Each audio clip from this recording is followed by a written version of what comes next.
কাটিংটা না একটু কাফতান টাইপের একটা কাটিং এর মধ্যে আছে। এটার কাটিংটা হচ্ছে কাফতানের মতো, হাইনেক একটা কলার থাকবে, একদম হাইনেক থেকে দামান পর্যন্ত একটা বর্ডার আছে, আবার নিচে গিয়ে হালকা একটু স্লিপ করা থাকবে। আর কাফতান কাটিং এর মধ্যে আছে, খুব সুন্দর, পুরোটা ডিজিটালি প্রিন্টেড থাকবে স্লিভস এর পার্ট সহ। অ্যান্ড আমরা প্যান্টটা পাচ্ছি যেটা, সেটা হচ্ছে ফ্লেয়ার্ড প্যান্ট বা বেল বটম, এরকম একটা প্যান্টের মধ্যে থাকছে। প্যান্টের সাইডে কিন্তু চেইন অ্যান্ড মেটাল হুক দেওয়া আছে। সো এটা হচ্ছে আমাদের প্যান্টের পার্টটা। এটা প্রাইসটা বলছি,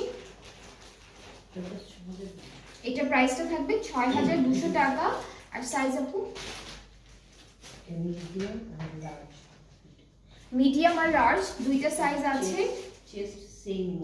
হ্যাঁ, যেহেতু এটা কাপ্তান স্টাইলের, এগুলো হচ্ছে মেজারমেন্টটা সেম 54, অনেকখানি দেওয়া কিন্তু। তো এটা প্রাইসটা হচ্ছে ৬,২০০। আর হচ্ছে